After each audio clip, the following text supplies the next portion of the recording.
Allez, je vous propose qu'on commence. Avant qu'on vous montre notre super outil Léo, déjà, je voulais vous remercier d'avoir accepté cette invitation et de participer au webinaire. Pour certains, on s'est déjà rencontrés, notamment lors des salons auxquels on a pu participer. Pour d'autres, on ne se connaît pas encore, donc je vais me présenter. Je suis Amandine Caspar, responsable d'activité du pôle solutions digitales chez nous et dont effectivement Iléo, que Célia va vous présenter et va se présenter elle-même aussi.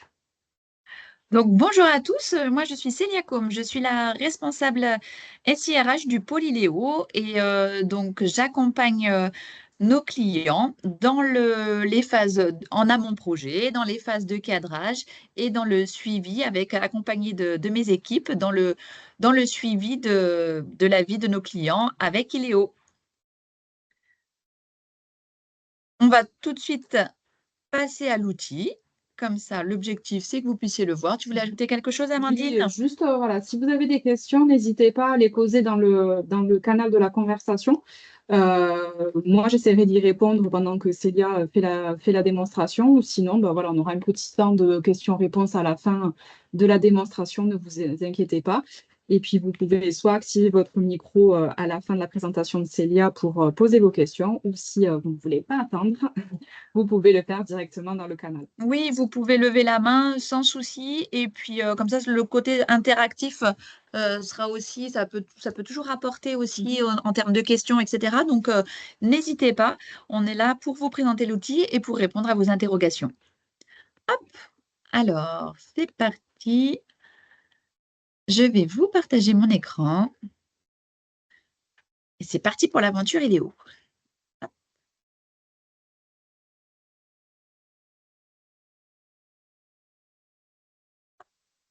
Alors, est-ce que c'est bon pour le partage, Amandine? C'est bon? Oui, c'est tout bon. OK. Donc, lorsque vous arrivez sous l'outil Iléo, donc déjà, c'est un outil qui est disponible en 3 langues. L'interface est disponible en français, en anglais et en allemand. Donc, on active, selon les clients, l'une, deux ou 3 langues. Bien sûr, quand on choisit d'activer les 3 langues, il faut aussi choisir des données qui vont être alimentées dans l'outil, de les alimenter aussi en 3 langues pour que ce soit le plus cohérent possible. On a sur votre droite ici la possibilité de gérer différents profils. Donc, effectivement, on va avoir des rôles et droits qui vont être attribués selon le profil collaborateur, manager, service formation. Donc là, ce sont des exemples, puisque par défaut, dans Iléo, on a bien sûr le profil collaborateur, manager, admin et RH. Mais à ces 4 profils de base, on va pouvoir effectivement créer en fonction des impératifs et vous, de vos interlocuteurs à qui vous souhaitez donner accès à l'outil, des nouveaux profils, comme là, par exemple, un profil HSE, si vous avez un responsable HSE, pour qui c'est important d'avoir accès aux informations aussi d'avancement des formations, etc. Donc ça, on a la main dessus et on s'en occupe en phase de cadrage pour paramétrer les profils qui vous intéressent. Sachez que sur certains outils, on n'a pas forcément la main sur le profil collaborateur, manager pour affiner les permissions ou autres.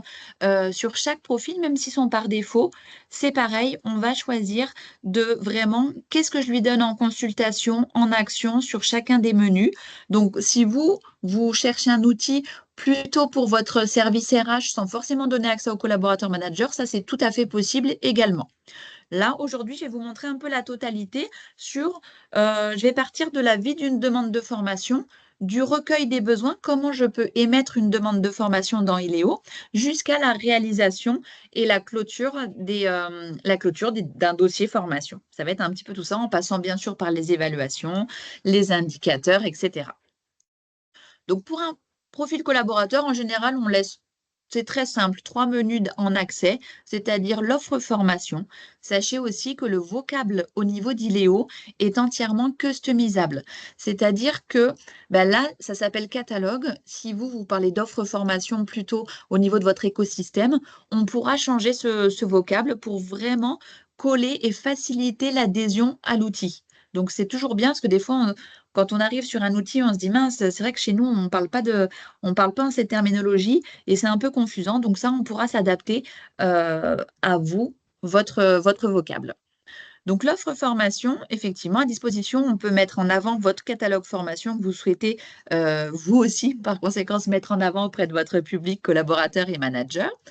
Les collaborateurs vont pouvoir rechercher par mots-clés, éventuellement, pour accéder à une fiche catalogue qui va reprendre l'objectif, le prérequis, le public, de la formation et avec tout un système également de filtre sur votre droite où, hop, si je réinitialise, nous allons pouvoir effectivement rechercher par catégorie de formation. Moi, je suis au niveau des achats, quelles sont les formations qui me sont proposées, etc. Donc, on va pouvoir effectivement affiner les recherches sur différents modes à ce niveau-là. Au niveau de la présentation du catalogue, je vais aussi vous montrer une autre façon de pouvoir présenter l'offre formation. Ça va être par compétence, par métier et avec les niveaux aussi à acquérir en termes de compétences. Donc, je vous montre une petite présentation de cette offre formation. Alors, le réseau, comme d'habitude, des fois, nous fait un petit peu des siennes, mais ça devrait aller. Voilà. Où effectivement, je retrouve ma recherche classique par catalogue, mais par métier. Je vais pouvoir dire effectivement, voilà le mapping des différents métiers au niveau de ma société. Je vais pouvoir aller au niveau de la production. Moi, je travaille plutôt au niveau de la maintenance, au niveau des méthodes industrielles. Est-ce que ce sont des compétences métiers soft, etc.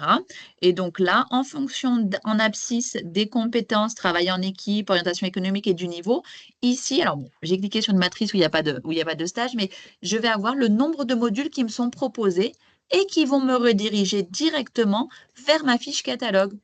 Donc en fait, cette présentation par métier, par compétence, ça permet effectivement de mettre en avant, moi, je suis sur tel poste, quelles sont les compétences qui sont attendues au niveau de ma société et quelles sont les formations qu'on me propose pour atteindre les différents niveaux attendus avec mon poste. Voilà. Donc, une fois qu'on a trouvé la formation qui nous intéresse, effectivement, le collaborateur va pouvoir cliquer sur Faire une demande. Faire une demande, il va pouvoir motiver le pourquoi il fait cette demande. Donc là, par exemple, dans le cadre d'une mobilité, c'est l'objectif de la demande, pourquoi il l'émet. Le millésime, c'est effectivement les années sur lesquelles on va souhaiter déployer. Donc, on peut faire des plans pluriannuels pour que les gens puissent mettre leurs besoins sur 1, 2, 3 ans à venir, ou alors on n'ouvre que l'année en cours. C'est vous qui choisissez en fait à quel moment vous souhaitez ouvrir les différents millésimes. Alors, on parle de millésime, on a choisi de parler de millésime, nous, à notre niveau, mais effectivement, comme je l'ai dit tout à l'heure, sur certains clients, on va parler de plans, d'années, on va modifier le vocable. Et donc, on choisit effectivement quand on souhaite ouvrir les nouvelles années. Donc, souvent, quand les clients sont en période de recueil des besoins, soit en juin, juillet ou même septembre, octobre, va s'ajouter la nouvelle année pour pouvoir faire sa période de recueil des besoins sur l'année suivante et continuer à créer nos demandes urgentes d'ici la fin de l'année. Donc, on va avoir cette gestion possible des plans de formation, des recueils et des demandes au fil de l'eau également, avec la possibilité de motiver une priorité au niveau de la demande. Donc, je parle beaucoup, mais en fait, la personne a fait sa demande, elle arrive sur un tableau récapitulatif avec les 3 indicateurs qu'on va retrouver dans Iléo, le nombre de demandes, la valorisation en heures et la valorisation également en coûts. Pendant ce temps, les collaborateurs font leurs demandes. Les managers, eux, je me mets en profil manager, ils vont pouvoir aussi affecter et pousser des demandes au niveau des collaborateurs. Donc, en fait, on va un système de moi-même, je vais aller chercher les formations et les faire les demandes sur ces formations, ou alors je vais me faire assigner des formations par mon manager ou par mes RH. Et donc, je vais dans le même principe, je sélectionne ma fiche catalogue, je fais une demande et là, j'ai l'écran en plus pour un manager qui va dire, je vais pouvoir affecter, alors cette demande, ça va être pour un tel, un tel, un tel. Et je vais pouvoir aussi faire une demande nominative ou non nominative. Voilà, pour faire effectivement provision. Parce qu'on sait qu'effectivement, au moment du recueil du plan de formation, on a on sait qu'on a des demandes nominatives, mais aussi on va se dire, voilà, je sais que je vais avoir besoin de former 10, 20, 30 personnes sur cette thématique management, ou au niveau de mon HLC, j'aurai 100 manipulations extincteurs à faire, mais je n'ai pas encore forcément les noms, etc. Mais ça me permet de provisionner, moi, ces demandes pour avoir une vue exhaustive au niveau de mon plan. Je regarde juste si pour les nouvelles personnes qui nous ont rejoints, elles ont bien l'accès, je vais leur donner l'accès au micro et à la caméra pour, si jamais elles avaient des besoins, des questions, hop, vous voyez tout en direct. Voilà, donc si jamais je vous ai donné accès, si vous avez des questions.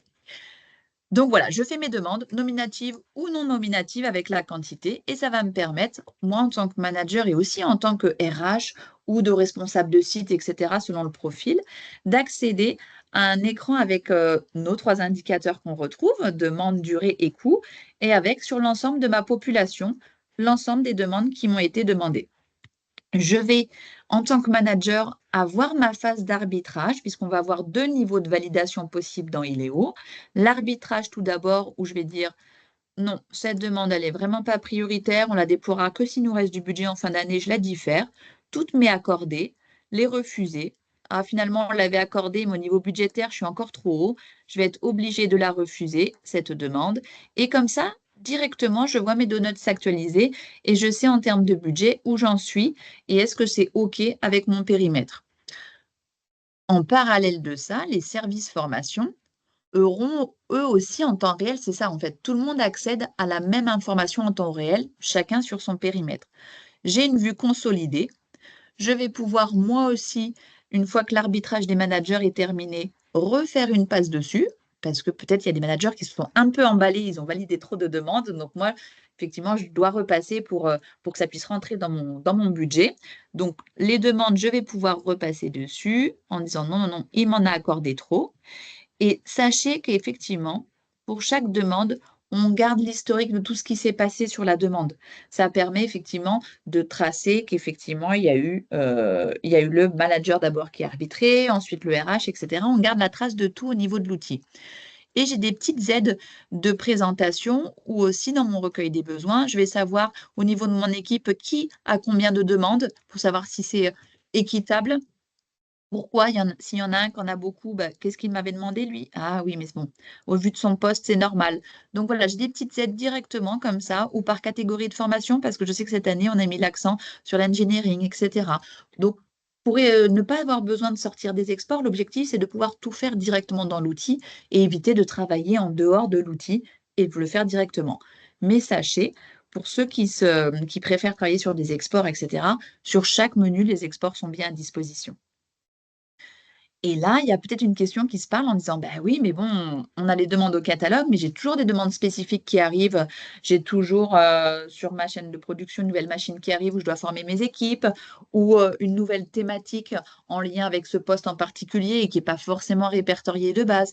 Donc, j'ai la possibilité d'ouvrir aussi un bouton sur un formulaire de demande hors catalogue qui va pouvoir ensuite, après, être qualifié, rattaché soit à un stage du catalogue ou alors ouvrir une nouvelle formation parce qu'effectivement, ça a du sens et la personne va être formée sur cette thématique. Et je choisis si je rends visible ou pas ma fiche catalogue. Donc, aujourd'hui, je vous montre les grandes lignes, mais effectivement, il y a beaucoup de mailles après, d'options qu'il est possible de faire. L'objectif est vraiment de coller au plus proche des impératifs métiers du quotidien. Puisque, effectivement, moi, je viens du monde aussi de l'externalisation de la formation et des projets de déploiement de la formation. Et l'objectif, c'est, voilà, souvent, on est bloqué sur certains points, etc. On a voulu vraiment s'appuyer on est maintenant à 17 ans d'expertise au niveau de cet outil et on s'est vraiment appuyé sur les contraintes qu'on leur rencontrait au quotidien pour pouvoir les gérer plus facilement. Donc là, on a fait nos demandes, catalogue, hors catalogue, nominatif, non nominatif. Notre recueil des besoins, il a été arbitré par les managers et ou par le service formation. On va choisir qui peut faire quoi sur quelle période. Donc ça, ce sera possible. J'ai quelqu'un qui m'appelle, je veux savoir rapidement où est-ce qu'on en est pour cette personne. J'ai ma petite loupe rapide, soit sur le nom, soit sur le nom de la formation. Et je vais bien sûr aussi avoir ici des filtres pour aller un peu plus loin, pour me dire, bah voilà, moi, je gère tel sigle, tel établissement, tel site. Donc là, c'est pareil. On s'adaptera avec vos unités organisationnelles. Chez certains clients, on parlera de centre de coût, de business unit, de direction, de pôle. On s'adaptera au vocable et vous pourrez aller switcher. Voilà, moi, je vais sur mon établissement 56. Où est-ce que j'en suis? Il m'appelle, je peux filtrer directement. Même chose, je peux filtrer sur un manager. Donc voilà, ça vous permet d'affiner vos recherches en ce sens. Je peux aussi rapidement, pour faciliter mon arbitrage, me dire, bon, bah voilà, je filtre sur toutes les formations qui sont obligatoires. Celles-ci, je sais que j'ai pas le choix, je peux les arbitrer. Là, j'en ai pas. OK, donc celle-ci, il faut que je rentre un peu plus finement. Donc voilà, l'objectif des filtres, c'est vous faciliter un petit peu cette gestion. Hop. Donc, une fois que votre recueil est arbitré, vous allez pouvoir valider le plan de formation et toutes les demandes vont arriver dans le menu plan de formation et aussi, du coup, dans le menu plan de formation du collaborateur. Donc, rapidement, le collaborateur, lui, le plan va être validé, il a une photo de toutes les demandes qui ont été accordées, qui sont en attente d'inscription et de déploiement, celles pour lesquelles, après, au fur et à mesure, il sera inscrit sur des sessions avec les dates des sessions, les demandes réalisées où il sera présent ou absent, et les demandes qui n'auront pas vu le jour parce qu'elles auront été annulées. On sait bien qu'entre le moment du recueil des besoins et le déploiement, il peut se passer plein de choses. Sur les demandes qui sont en attente d'inscription, si l'équipe formation a déjà programmé des sessions, à ce moment-là, il va pouvoir même voir automatiquement, tiens, il y a déjà 2 sessions qui sont disponibles. Voyons voir les dates d'inscription. Je vais pouvoir m'inscrire. À chaque fois, dans les 3 petits points, ce sont les actions qui sont proposées. OK, il y a mes 2 sessions, toutes les 2 en français. Ça, c'est pour ceux qui gèrent du multilingue. Des fois, je vais pouvoir choisir, OK, moi je suis plus à l'aise en français qu'en anglais, donc je vais choisir une session qui est plutôt dispensée en français plutôt qu'en anglais. Et les dates, les horaires précis, OK, moi par rapport à mon planning, c'est celle-ci. Ça va se passer, celle d'Orléans me va mieux. Hop, je choisis et je peux m'inscrire. Donc sachez aussi que là, l'objectif, c'est de décentraliser les inscriptions, que ce soit plus simple et que vous ne vous embêtiez pas à constituer des groupes à votre niveau, mais c'est une option. Si pour une certaine thématique, les équipes formation veulent continuer à constituer leur groupe sans forcément laisser le choix aux collaborateurs, c'est gérable aussi directement dans l'outil. Mais en tout cas, on peut aller jusqu'à la décentralisation des inscriptions. Une fois que je me suis inscrite ou inscrit, je vais pouvoir, jusqu'à une certaine deadline, me désister en autonomie parce qu'en fait, je me suis aperçue que ça ne colle plus. J'ai eu un changement de planning et je vais plutôt, tant pis, choisir la session de Bordeaux. C'est parfait. C'est pareil, les sessions, on va pouvoir choisir quelles sont les sessions que je mets à disposition. Donc, par exemple, pour tous les gens qui habitent sur ma base thèse dans les environs de Bordeaux, je vais leur rendre uniquement les sessions de Bordeaux disponibles parce que je n'ai pas forcément envie qu'ils aillent à Orléans se former et après me donner des frais de déplacement là-dessus. Donc ça, on affine au niveau de la création de la session. Il y a tous ces leviers possibles. Une fois que je vais finir en tant que collaborateur, une fois que je suis positionnée sur une session, je vais pouvoir avoir le suivi de mes dates d'inscription, etc. Je vais recevoir des mails de confirmation d'inscription avec des pièces jointes possibles de mettre dedans. La possibilité aussi d'avoir des blocages d'agenda pour faciliter et limiter l'absentéisme. Automatiquement, ça va pouvoir afficher. Les personnes n'ont plus qu'à accepter dans leur agenda le rendez-vous. Et lorsque ma formation a eu lieu, je vais pouvoir aussi remplir un questionnaire d'évaluation si jamais il m'a été proposé. Ce questionnaire d'évaluation, le collaborateur va aussi le recevoir par mail et il peut cliquer, mais effectivement, au niveau de l'interface, dès qu'il a le bouton évaluer, c'est qu'il a oublié de remplir son évaluation. Les questionnaires d'évaluation, c'est des questions soit à choix multiples, soit à étoiles où je vais pouvoir donner une note rapidement. Donc effectivement, c'est assez rapide de remplir ce questionnaire et l'objectif, c'est d'avoir un maximum de taux de réponse parce qu'on sait que souvent, c'est un peu dur d'avoir ce taux de réponse. On va avoir un système, nous, de relance automatique. On choisit la fréquence et ne sont relancées que les personnes qui n'ont pas répondu. Voilà, donc pour le collaborateur, il a son plan qui va vivre, il va voir l'évolution, il a accès en temps réel à l'information et il a aussi accès aux différentes années, s'il y a eu différentes années aussi de gérer au niveau d'Iléo. Le manager, au niveau du plan de formation, il va avoir aussi ses options parce qu'on sait que sur certains clients, le collaborateur, il n'a pas forcément de PC. il n'a pas forcément d'adresse mail. Donc, c'est plutôt le manager qui, lui, va s'occuper d'inscrire ses collaborateurs aux sessions. Puis même s'il a une équipe, il souhaite pas forcément que tout le monde s'inscrive à la même session et que sa chaîne de production, elle soit sans personne. Donc, le manager peut aussi gérer et on choisit au démarrage qui a les droits d'inscrire ou de désister, le collaborateur, manager, etc. Et il a sa vue globale qui reprend les mêmes éléments, mais sur son périmètre au niveau de l'équipe.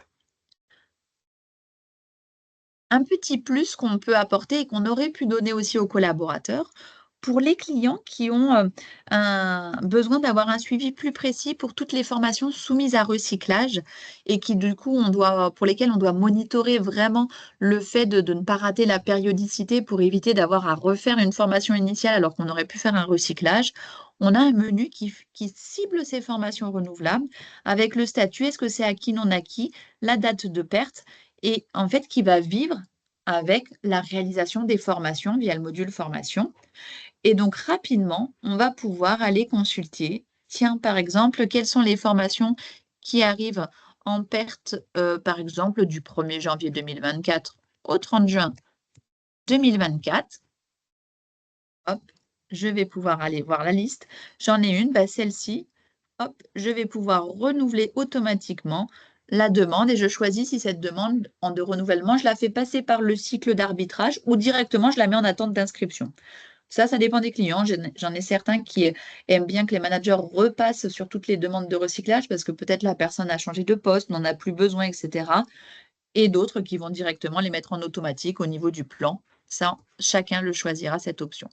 Mais effectivement, ça permet pour le manager de bien piloter et monitorer toutes ces formations-là, avec un système aussi au niveau de détail, on va suivre tout ce qui s'est passé et on va pouvoir aussi avoir une gestion documentaire, peut-être des autorisations de conduite, etc., y mettre là-dedans tous les documents en lien avec ces formations soumises à recyclage.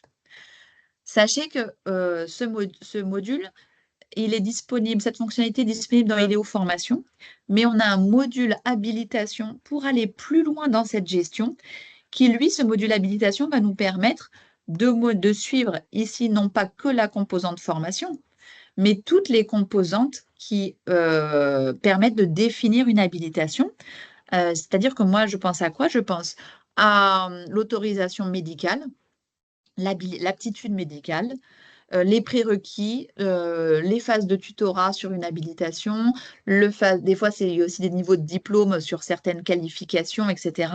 Donc, la module habilitation permettra d'aller plus loin là-dedans avec un système d'alerte de perte, etc., de rôle et de workflow de validation entre le responsable HSE, l'aptitude médicale, toutes ces critères-là. Et donc, ça, on a le module qui est plugué sur le module formation et qui est un module complémentaire et très prisé pour effectivement tous les clients qui ont des vraies attentes en termes de respect de ces dates de validité de leurs habilitations.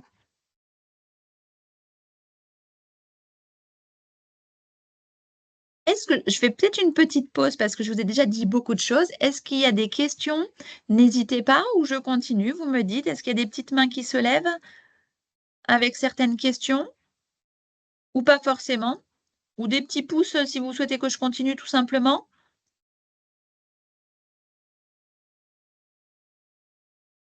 J'ai aucun petit pouce. Ah, merci. Ok, je continue. J'espère que je vous ai quand même pas déjà endormi. Ah non, ça va. Ok, super. Bon, s'il n'y a pas de questions, on continue. Donc, au niveau du module de session, c'est parce qu'en fait, vous avez envie d'en savoir plus. Donc, au niveau de ce module, tableau de bord des sessions, donc en général, c'est le menu de prédilection des gestionnaires formation. On va avoir l'ensemble des sessions qui vont être mises en place. euh, Et donc, sur chaque session, on va avoir tout un système, effectivement, je vous en parlais tout à l'heure, de mails qu'on active par défaut, mais qu'au niveau de la session, on va pouvoir customiser. Je vais pouvoir en désactiver parce que sur cette session, je ne veux pas envoyer mon mail de convocation. Il n'y aura que le mail de rappel. Je modifie mon délai. Je peux envoyer aussi un mail, donc on appelle ça le mail de Save the Date pour bloquer les agendas, ou un mail en fin de session qui envoie directement en pièce jointe une attestation de présence. Je récupère aussi mon paramétrage des évaluations qui est par défaut, mais je peux le customiser si je ne veux pas les envoyer à chaque fois. Je n'en mets pas par défaut et je vais pouvoir choisir au niveau de chaque session quel questionnaire d'évaluation je fais partir. Même chose au niveau de ma session, j'ai tout un système de champs personnalisés qui permettent aussi de suivre différentes informations. Par exemple, chez un client, on a besoin d'avoir la date d'annulation de la session pour calculer effectivement est-ce qu'en fin d'année, est-ce qu'on annule en moyenne à combien de temps avant la session j'ai annulé mes dates de session? Ou alors de suivre tout le dépôt de mes documents, le numéro de prise en charge OPCO éventuellement s'il y a eu. Donc tout ça, ces champs customisés, ils permettent de suivre, vous, par rapport à vos impératifs, des éléments plus précis. Je vais ici pouvoir digitaliser, ce mot a eu du mal à venir, digitaliser mon dossier formation pour ajouter un document. Hop, je l'ajoute, je peux le renommer directement ici et ça permet au niveau des bases d'avoir ma feuille d'émargement, ma convention, mon programme, ma facture clairement identifiée à ce niveau-là. J'ai un système de documents de fusion qui vont pouvoir être fusionnés, la feuille d'émargement par exemple, ou si je suis une université d'entreprise, etc., la convention de formation éventuellement, une autorisation de conduite, où je vais récupérer la majorité des informations au niveau de ma session. Il y aura peut-être après des informations que je dois rajouter, mais en tout cas, pour tout ce qui est saisi dans IDEO, on va pouvoir les fusionner et faciliter cette gestion-là. Ça, au niveau des sessions, donc les mails, les évaluations et également la possibilité de gérer des tâches, puisqu'on sait qu'il y a différentes tâches qui gravitent aussi autour de l'organisation et du fait de tracer l'organisation de ma session de formation. Donc, je vais pouvoir, alors là sur mon base test, est-ce qu'ils m'ont mis? Ils m'en ont pas mis. Je vais pouvoir ajouter des tâches soit par défaut par rapport à une typologie de session, ou alors me dire, bah, oui, il ne faut pas que j'oublie de créer l'avis de visite formateur à ce niveau-là. Donc, je sais que je vais pouvoir effectivement me dire 7 jours avant le début de ma session, je veux que ce soit fait.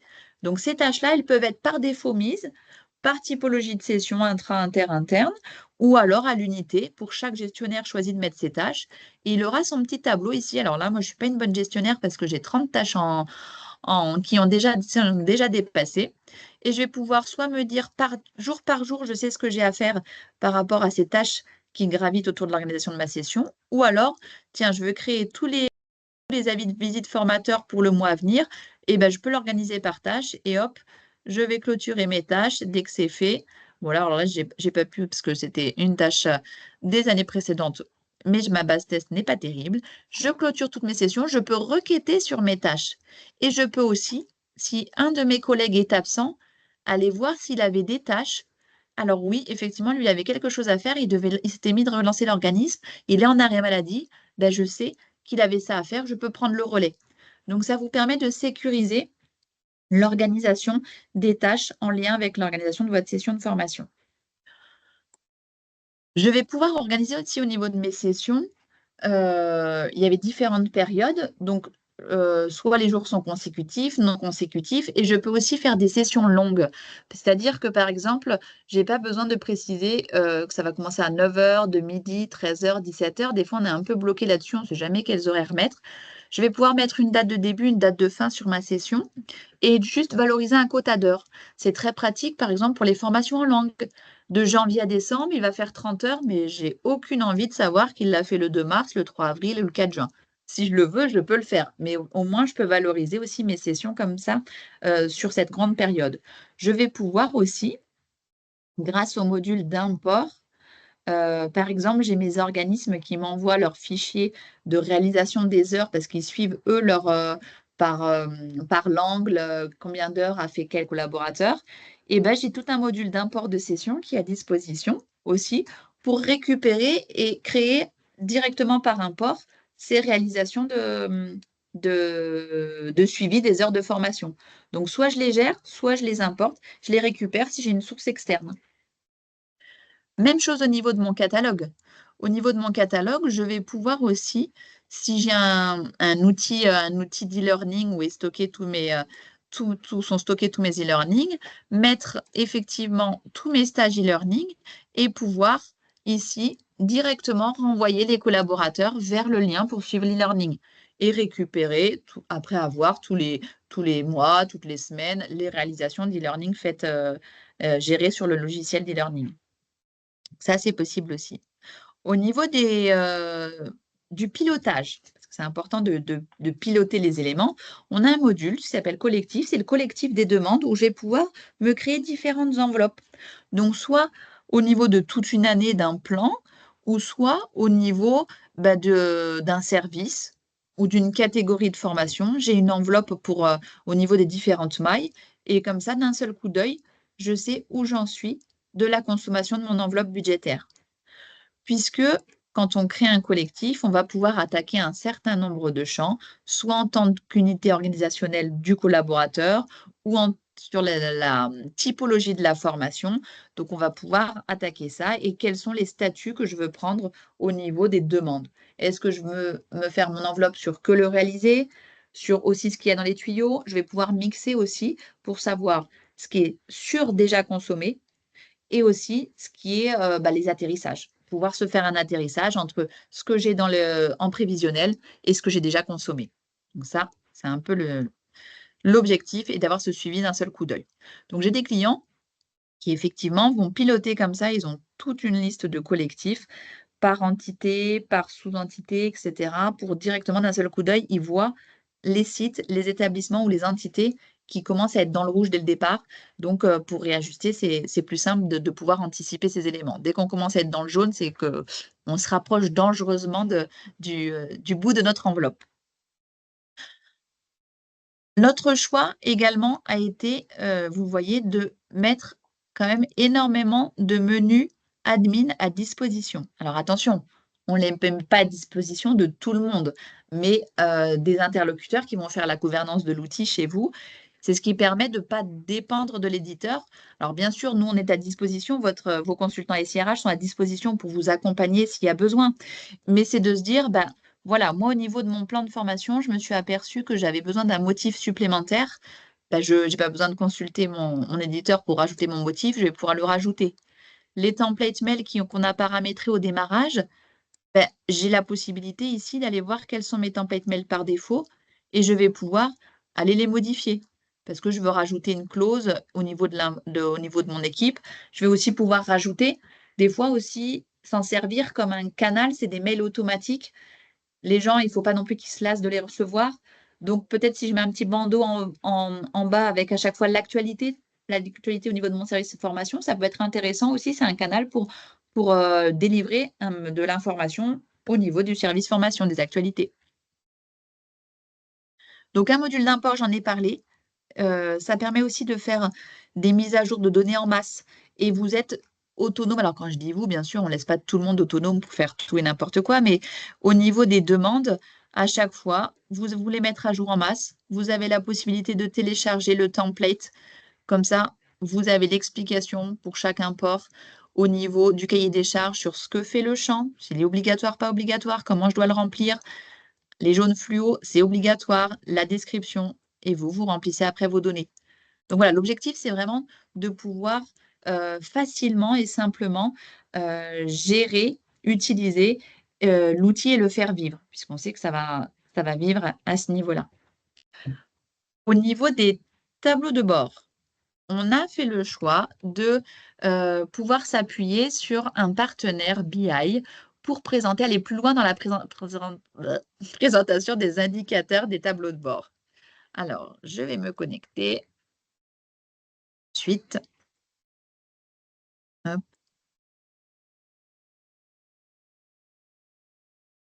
Donc, voilà.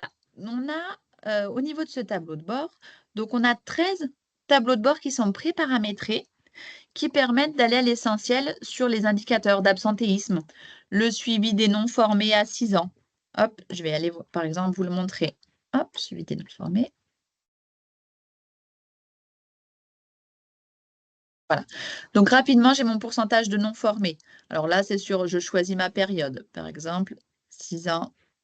Voilà. Ben, rapidement, je vois mon nombre de collaborateurs par tranche d'âge, par catégorie, qui ne sont pas formés, avec le pourcentage. Donc, ça permet effectivement d'aller plus vite dans vos indicateurs et de savoir en temps réel, puisque ces informations proviennent d'Iléo et les deux outils sont connectés. Le suivi d'évaluation. J'ai mon export avec toutes les données, les verbatims, etc. au niveau d'Iléo. Alors là, sur cette base test, il n'y a pas eu d'évaluation de compléter. Hop, euh, je vais aller vous en montrer un vrai. J'espère qu'ils ont des évaluations. Et sinon, vous avez compris l'idée. Hop, suivi des formations, suivi des évaluations.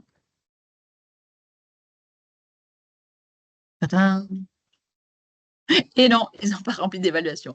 Donc voilà, en fait, les tableaux de bord sont à disposition, ils sont pré-paramétrés et grâce à cet outil BI, vous allez pouvoir vous aussi créer vos propres tableaux de bord. Si vous avez, pour certains clients, des besoins spécifiques de suivi, hormis ces 13 indicateurs de suivi, on va pouvoir ensemble euh, construire un nouveau tableau avec vos besoins pour qu'en temps réel, vous ayez accès à l'information des différents éléments. Là, par exemple, le tableau de bord sur l'absentéisme, avec par motif d'absence, si vous avez bien suivi ces motifs d'absence avec le taux directement. Donc voilà, on va aller plus loin grâce à cet outil BI sur lequel on a choisi de s'appuyer. Possibilité aussi de faire l'émargement électronique. Donc, notre partenaire EduSign nous permet de faire l'émargement électronique au niveau des sessions. Donc, il y a des clients qui ont choisi de l'activer pour les sessions internes, par exemple, parce que ça leur facilite la gestion. Voilà, donc on va pouvoir aller plus loin avec ces différentes aussi options.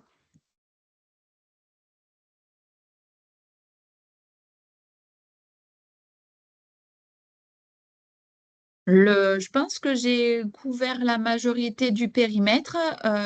L'objectif, c'est qu'on puisse se garder un petit temps aussi, justement, pour si vous avez des questions, vous dites, tiens, on n'a pas vu cet aspect-là. Peut-être que je peux rentrer dans le détail pour vous expliquer les éléments. Et on a aussi un module de réservation de salles qui va naître d'ici la fin de l'année, qui permet vraiment de faire un focus sur je réserve ma salle, j'ai besoin d'une organisation en T, en U, etc. S'il y a des pauses, etc. Un vrai module de gestion de réservation de salle qui va ouvrir là d'ici la fin de l'année. Alors, est-ce que vous avez des questions ou pas?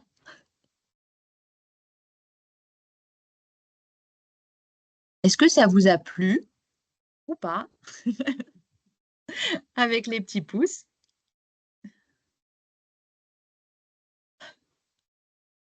Je crois que ouais, Ah, Lydie voulait se prononcer. Non, oui, ça pardon, marche. je voulais juste te dire que c'était très clair. Donc, Ah, parfait. c'est gentil. C'est bien d'entendre la voix aussi. On Ah dit, ah, oui, il y avait des vrais gens. Il y avait des oui, oui, vrais oui, il gens y avait avec des nous vrais gens. connectés. Et n'hésitez pas non plus. Amandine, tu peux peut-être mettre tes coordonnées aussi dans la conversation. Oui. Si jamais vous avez des questions supplémentaires ou vous voudriez aller plus loin sur certaines fonctionnalités, n'hésitez pas. N'hésitez pas. Parce que là, c'était l'objectif de faire une première phase de couverture. On fera d'autres webinaires aussi plus ciblés sur certaines fonctionnalités. Sachez que notre philosophie aussi au niveau de notre roadmap, elle est ouverte à nos clients où ils peuvent aussi soumettre leurs idées. Notre objectif, c'est de par notre taille, c'est vraiment de pouvoir faire évoluer l'outil en fonction des besoins de nos clients. Alors, bien sûr, on a une roadmap par notre équipe produit qui est bien définie, mais on consacre à peu près 30% de notre roadmap aux évolutions qui vont bénéficier à nos clients. Donc voilà, c'est vraiment on s'inscrit dans cette logique-là de faire évoluer notre outil en lien aux besoins, à vos besoins. Tout à fait. Et comme l'a expliqué très bien Célia, aujourd'hui, on a fait un focus sur le module formation. L'objectif aussi, après, ça sera d'animer des webinaires sur la partie habilitation. et également sur notre nouveau né module réservation des salles. Donc effectivement, c'est-à-dire, vous en avez un petit peu parlé aussi tout à l'heure, on a la possibilité de visualiser le planning de réservation des salles, mais aussi des formateurs et des formations. Donc ça ne s'arrête pas qu'à la visualisation des salles de formation et à la réservation des salles. Ça va un petit peu plus loin.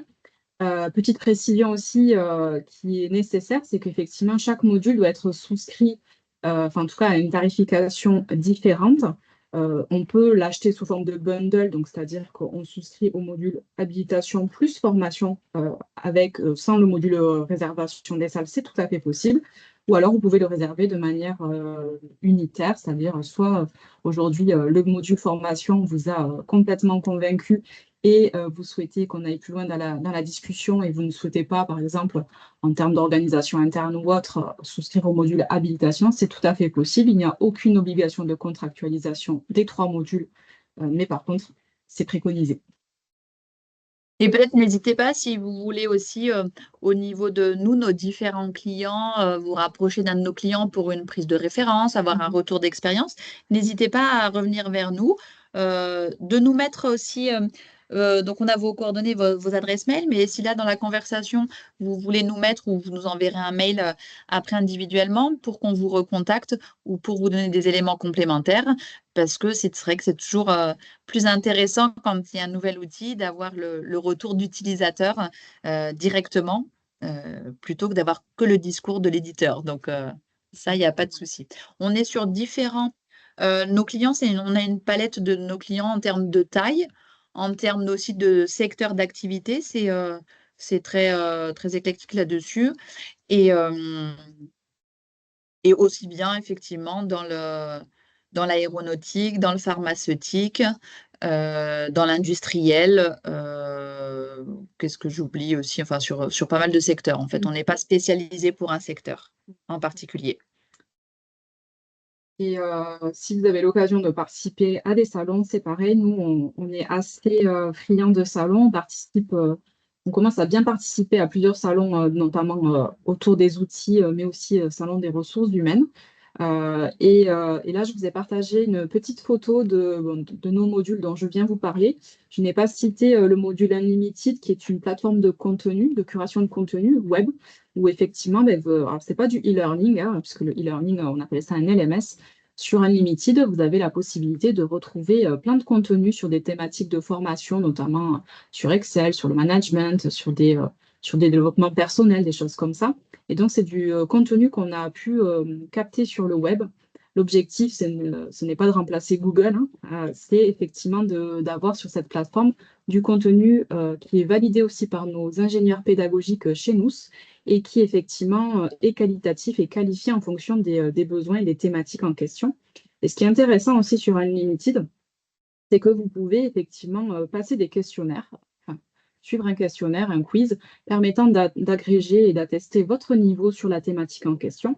Et une fois que vous avez réalisé ce questionnaire-là, il va déterminer votre niveau sur la thématique. Niveau 1, débutant, niveau 2, intermédiaire, niveau 3, expert. Et en fonction de ça, il va vous proposer uniquement du contenu adapté à votre niveau ou du contenu adapté pour passer sur le niveau supérieur, si vous le souhaitez. En ce sens, on va un peu se différencier d'un Netflix pour ceux qui connaissent, puisqu'effectivement, on ne va pas proposer pléthore de contenu, on va vraiment vous proposer du contenu qualifié et en fonction de votre niveau ou du niveau que vous souhaitez atteindre. Voilà. Donc, pour toutes ces applications, n'hésitez pas à rentrer en contact avec moi. Je vous ai laissé mes coordonnées aussi. Et le petit dernier aussi, c'est que nous avons bâti un partenariat avec 360 Learning, puisqu'aujourd'hui, nous n'avons pas pour objectif de développer un autre module, c'est-à-dire un LMS. Nous nous concentrons uniquement sur la partie TMS, Training Management System, sur la partie habilitation et sur la partie réservation des salles, et aussi avec notre petit Unlimited qui a vu le jour aussi récemment. Voilà. Bah, merci à tous en tout cas pour votre participation aujourd'hui.